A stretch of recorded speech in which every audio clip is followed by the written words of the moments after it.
Hey guys, welcome back to my channel. তো আজকে আমি কথা বলবো কিভাবে মা জগদ্ধাত্রীর আবির্ভাব হলো। শোনা যায় যে মহারাজা কৃষ্ণচন্দ্র আলিবর্দি খাঁড় থেকে খাজনা নিয়েছিল।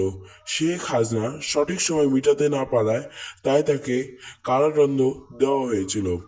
কৃষ্ণনগরে নৌকায় করে ফেরার সময় রাজা কৃষ্ণচন্দ্র ঢাকের আওয়াজ পান। তখন তিনি দেখেন মা দুর্গার বিসর্জন হচ্ছে বা বিজয়া দশমী হয়ে গেছে। সেদিন থেকে সেদিন তার মনটা খুব স্পৃশ হতে থাকলো এবং রাত্রেবেলা স্বপ্ন পান যে একটি বালিকা স্বপ্নতে এসে বলছে কার্তিক মাসের শুক্ল নবমীতে তার পুজো করতে। সেই থেকে তার পরের দিন রাজা কৃষ্ণচন্দ্র তার কুল পুরোহিতকে ডেকে বলল। তারপর পুরোহিত বলল যে এ কেউ নয়, এ মা জগদ্ধাত্রী।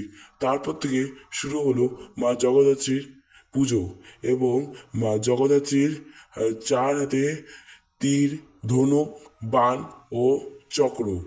তার বাহন হলো সিংহ এবং অসুরের বদলে হস্তি বা হাতি আছে।